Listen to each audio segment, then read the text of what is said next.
Assalamualaikum warahmatullahi wabarakatuh. Bertemu kembali dengan saya, Ibu Susanti, untuk mata kuliah kebutuhan dasar dengan topik yang kedua, asuhan keperawatan pada gangguan kebutuhan eliminasi urin. Jika sebelumnya kita sudah belajar mengenai gangguan eliminasi urin, nah pada pertemuan kali ini kita akan belajar bersama bagaimana proses dokumentasi asuhan keperawatan pada pasien dengan gangguan eliminasi urin. Sebelum kita masuk lebih jauh mengenai proses keperawatan, kita lihat kembali pathway sebagai latar belakang permasalahan yang timbul akibat gangguan eliminasi urin. Jadi, pengeluaran urin dibantu oleh kontraksi otot dinding abdomen dan diafragma, juga peningkatan tekanan kandung kemih yang sebelumnya terisi 170 sampai 230 mili urin, atau ada juga literatur yang menyatakan 150 sampai dengan 220. Kemudian timbul rangsangan ingin buang air kecil BAK atau miksi.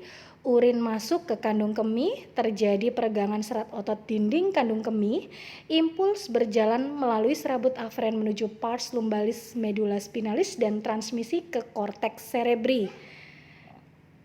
Miksi atau keinginan untuk buang air kecil dikontrol oleh saraf aferen menuju kandung kemih. Impuls berjalan menuju saraf parasimpatis sakralis menyebabkan otot dinding kandung kemih berkontraksi, sphincter kandung kemih berelaksasi. Kemudian berikut faktor yang mempengaruhi gangguan eliminasi urin, ada neuropati arcus refleks, blok sphincter, dan gangguan penglihatan. Jadi berkaitan dengan permasalahan gangguan eliminasi urin, maka dengan faktor yang mempengaruhi dapat memunculkan masalah keperawatan inkontinensia urin berlanjut akibat kelainan anatomis dikarenakan kerusakan medula spinalis akibat trauma.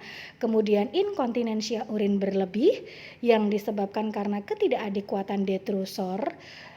Selanjutnya masalah keperawatan inkontinensia urin fungsional yang diakibatkan karena kehilangan sensorik dan motorik serta hambatan lingkungan. Kemudian ada faktor lain yang bisa menyebabkan timbulnya masalah keperawatan inkontinensia urin urgensi akibat iritasi reseptor kontraksi kandung kemih, kemudian masalah keperawatan retensi urin akibat peningkatan tekanan uretra, kemudian ada masalah keperawatan inkontinensia urin refleks akibat kerusakan jaringan, dan inkontinensia urin stres akibat kelemahan otot pelvis. Nah, dari latar belakang tersebut, kita bisa menarik suatu kesimpulan bahwa akibat gangguan eliminasi urin, akibat permasalahan terkait pemenuhan kebutuhan eliminasi urin, dapat timbul masalah keperawatan yang beragam. Ya, nanti kita akan bahas lebih jauh pada diagnosis keperawatan. Nah, sebelumnya proses keperawatan yang pertama kita akan belajar mengenai pengkajian. Jadi dalam proses keperawatan itu ada 5 tahapan: pengkajian, perumusan diagnosis keperawatan, intervensi keperawatan, implementasi keperawatan, dan terakhir adalah evaluasi keperawatan. Yang pertama kita pelajari adalah pengkajian. Di dalam pengkajian kita akan belajar 4 komponen. Yang pertama identitas pasien, riwayat keperawatan, pemeriksaan fisik, dan pemeriksaan diagnostik. Untuk identitas pasien, dalam status pasien itu tertulis identitas lengkap pasien, tapi secara konsep teori, mahasiswa harus memahami kaitan identitas pasien itu dengan insiden penyakit. Jadi, satu contoh, misalkan gangguan eliminasi urin ini sering terjadi pada perempuan maupun laki-laki, tidak ada perbedaan jenis kelamin. Namun dari segi sudut pandang usia lebih banyak dialami oleh usia lansia, karena pada usia lansia sudah mengalami kelemahan detrusor otot-otot pelvis, misalkan seperti itu. Nah, nanti pada saat sudah ke ranah klinik itu bisa kita cek bagaimana konsep teori dengan aplikasi di rumah sakit, apakah benar demikian? Itu tujuan dalam mempelajari identitas pasien. Selanjutnya, kita akan pelajari riwayat keperawatan. Dalam riwayat keperawatan, yang harus dituliskan adalah keluhan utama dan alasan utama pasien datang ke rumah sakit. Adanya rasa nyeri. Kalau sudah berkaitan dengan nyeri, maka harus dianamnesa lebih jauh bagaimana lokasinya, karakter nyerinya, durasi, hubungan dengan urinasi, faktor yang memicu terjadinya nyeri dan yang dapat meringankan nyeri. Itu harus terkaji secara lengkap. Kemudian pola berkemih, bagaimana pola berkemih pasiennya berkaitan dengan frekuensi, urgensi, yang tadi di pertemuan pertama sudah pernah kita bahas sebelumnya. Ada banyak hal pada pola berkemih ya. Kemudian gejala dari perubahan pola berkemih, faktor-faktor yang mempengaruhi berkemih, riwayat infeksi traktus urinarius. Untuk wanita, jumlah dan tipe persalinannya, bagaimana riwayat persalinannya, kemudian infeksi vagina pernah atau tidak, terjadi keputihan atau tidak, dan penggunaan kontrasepsi iya atau tidak. Kemudian obat yang pernah dikonsumsi, karena obat-obatan juga mempengaruhi proses pembentukan urin. Riwayat merokok, riwayat penyalahgunaan obat ataupun alkohol, dan status psikososial spiritual pasiennya. Jadi riwayat-riwayat tersebut yang berkaitan dengan pasien itu harus terkaji secara lengkap guna mendukung proses perumusan diagnosis keperawatan. Langkah kedua di pengkajian setelah riwayat keperawatan adalah pemeriksaan fisik. Harus dilakukan pemeriksaan fisik secara head to toe kepada pasiennya. Meskipun pasien ada gangguan pada eliminasi urin ya, tepatnya pada bagian bawah ya dari pemeriksaan fisik, tapi tetap pasien harus dilakukan pemeriksaan head to toe dari kepala sampai dengan ujung kaki. Kemudian pada abdomen terjadi distensi bladder, pembesaran ginjal, nyeri tekan dan terdengar tenderness ya. Terjadi tenderness. Kemudian lakukan palpasi ginjal. Cek genitalia. Untuk wanita dicek adakah inflamasi, lesi, nodul, adanya sekret pada vagina. Kemudian pada pria adanya sekret dari meatus uretra, lesi, tenderness, pembesaran skrotum dan pembesaran prostat. Hal tersebut harus teridentifikasi saat dilakukan pemeriksaan fisik. Berikut ini cara melakukan palpasi ginjal. Klien berbaring terlentang. Pemeriksa meletakkan satu tangan di belakang pinggang dan di bawah iga paling bawah. Tangan lain diletakkan di anterior ginjal dengan jari-jari tepat di atas umbilikus. Bisa dicek pada gambar ya.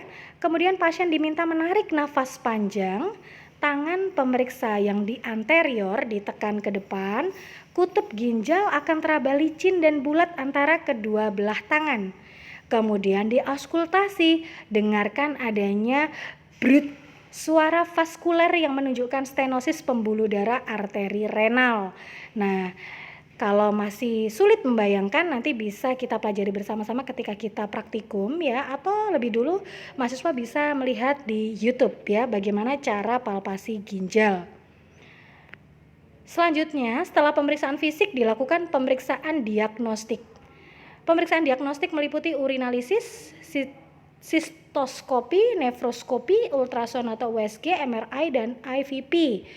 Untuk urinalisis, dicek warna kejernihan urin, bau urin, keasaman dan berat jenis urin, adanya protein, glukosa, dan badan keton, sedimen urin baik sel darah merah, sel darah putih, pes maupun bakteri. Nah, untuk sistoskopi bisa dicek pada gambar ya. Untuk pemeriksaan diagnostik yang lain nanti akan belajar lebih jauh ketika kalian sudah mengambil kasus ya. Selanjutnya tahap kedua setelah pengkajian, mahasiswa harus merumuskan diagnosis keperawatan. Seperti pertemuan yang sudah pernah kita lakukan sebelum-sebelumnya dengan topik yang lain, bahwa dalam merumuskan diagnosis keperawatan, rumusnya itu adalah PES, Problem, Etiologi, Sign, and Symptom.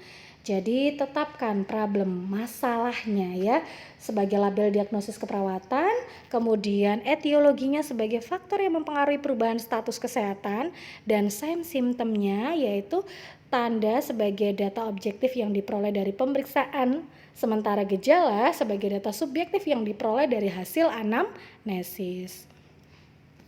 Dalam buku SDKI, Standar Diagnosis Keperawatan Indonesia ya, Jadi saya contohkan satu diagnosis aktual dengan rumus masalah berhubungan dengan penyebab dibuktikan dengan tanda gejala. Jadi rumusnya lengkap PES. Sementara diagnosis resiko dan diagnosis promosi kesehatan bisa cek di slide ya bahwa rumusnya berbeda. Kalau diagnosis resiko cukup masalah dibuktikan dengan faktor resiko.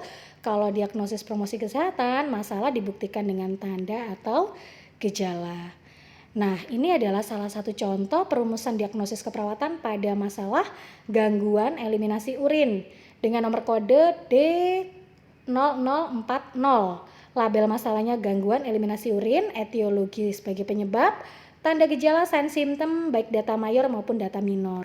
Contoh penulisan diagnosis aktual adalah gangguan eliminasi urin berhubungan dengan penurunan kapasitas kandung kemih dibuktikan dengan distensi kandung kemih, berkemih tidak tuntas, dan volume residu urin meningkat.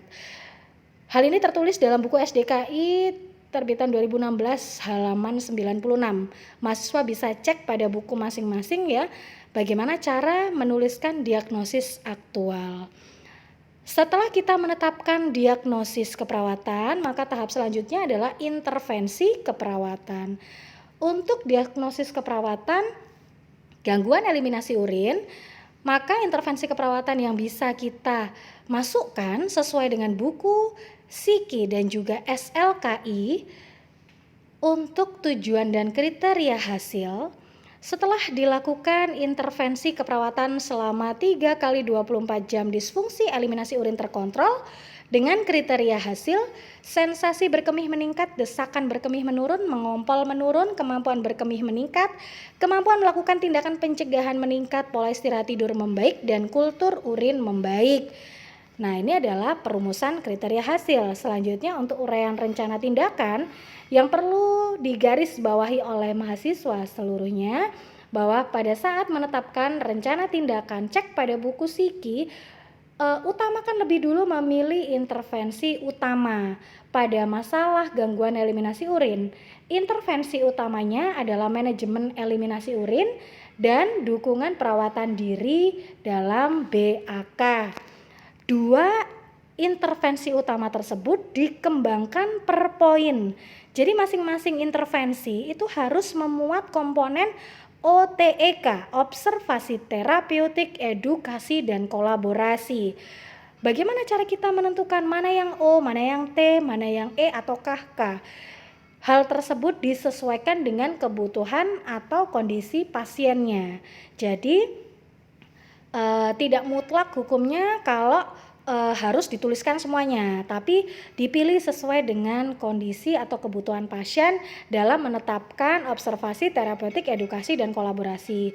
Tetapi 4 komponen tersebut sebaiknya tetap muncul dalam menyusun rencana tindakan.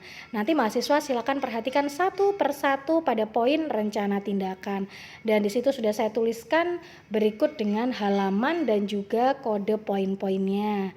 Semoga bisa difahami ya. Selanjutnya, implementasi keperawatan. Setelah intervensi, kita akan merumuskan implementasi keperawatan.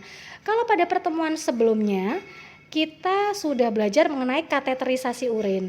Nah, kateterisasi urin tersebut adalah salah satu implementasi keperawatan. Sementara ada implementasi yang lain. Yang pertama adalah pengumpulan urin untuk bahan pemeriksaan, kemudian menolong BAK pasien menggunakan urinal, melakukan kateterisasi, dan menggunakan kondom kateter. Jadi keempat hal tersebut adalah kompetensi yang bisa dilakukan kepada pasien dalam gangguan pemenuhan kebutuhan eliminasi urin. Untuk implementasi yang pertama, pengumpulan urin untuk bahan pemeriksaan. Jadi perhatikan di gambar, di situ ada botol tampung ya. Botol tampung urin, jadi botol penampung beserta penutupnya dengan etiket khusus. Penting sekali etiket tersebut supaya tidak terjadi salah pasien ya. Kemudian prosedur kerjanya, cuci tangan jelas. Jelaskan prosedur yang akan dilakukan bagi pasien yang tidak mampu untuk buang air kecil sendiri. Bantu untuk buang air kecil. Lihat prosedur menolong buang air kecil, keluarkan urin. Setelah itu tampung dengan menggunakan botol. Bagi pasien yang mampu untuk membuang air kecil sendiri, anjurkan pasien untuk buang air kecil dan anjurkan untuk menampung urin ke dalam botol. Catat nama pasien dan tanggal pengambilan bahan pemeriksaan serta cuci tangan. Cukup mudah ya. Kemudian menolong BAK dengan menggunakan urinal. Jadi alatnya ada urinal, sarung tangan bersih sebetulnya sudah cukup ya. Kemudian pengawas dan juga tisu. Nah, perhatikan gambar urinal ya. Gambar sebelah kiri itu adalah urinal atau pispot untuk pasien laki-laki. Sementara gambar sebelah kanan yang dari bahan aluminium itu adalah bedpan ya untuk pasien perempuan. Nanti bagaimana lebih jelasnya pada saat praktikum akan saya jelaskan lebih jauh ya. Yang jelas untuk prosedur kerja cukup sederhana, cuci tangan, jelaskan prosedur pada pasien, pasang alas urinal di bawah glutea, lepas bagian bawah pasien, pasang urinal di bawah glutea atau pinggul atau di antara kedua paha. Anjurkan pasien untuk berkemih, bersihkan genitalia dan pasang kembali baju pasien. Setelah selesai, rapikan alat, cuci tangan dan catat warna serta jumlah produksi urin.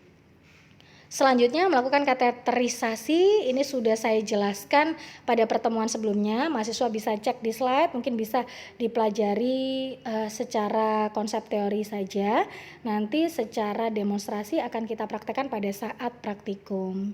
Alatnya jelas sarung tangan steril, prinsip kateterisasi adalah steril ya, kemudian kateter steril, duk steril, minyak pelumas atau jelly, larutan pembersih antiseptik, spuit yang berisi cairan, perlak dan alasnya, pinset anatomi bengkok dan urinal bag atau urobag ya. Selanjutnya adalah ini proses kateterisasi ya. Tadi selang kateternya masuk ke meatus uretra. Nah, itu yang kotak itu berisi urin namanya urobag ya atau urinal bag untuk urin menampung urin yang keluar. Kateternya, nah ini kateter sebelah kanan gambar kateter ada balon yang terkunci ya. Nanti jelasnya kita akan pelajari pada saat praktikum. Selanjutnya yang terakhir adalah kondom kateter. Gambarnya seperti yang ada di slide. Sarung tangan, kemudian itu adalah kondom kateter tetap akan dihubungkan dengan urinal bag atau urobag. Prinsipnya sama, bisa dibaca pada prosedur kerja. Cuci tangan, jelaskan prosedur, kemudian yang penting di sini adalah bersihkan daerah genitalia dengan sabun dan bilas dengan air bersih, kemudian dikeringkan, lalu pasangkan kondom dengan menyisakan 2,5 sampai 5 cm ruang antara gland penis dengan ujung kondom. Setelah itu hubungkan ujung kondom dengan saluran urobag. Rapikan alat dan cuci tangan. Baik, untuk pertemuan kali ini cukup sekian materi dari saya mengenai asuhan keperawatan pada pasien dengan gangguan eliminasi urin. Semoga materi yang sudah saya sampaikan dan kita pelajari bersama dapat bermanfaat untuk semuanya. Saya akhiri, terima kasih atas perhatiannya. Wassalamualaikum warahmatullahi wabarakatuh.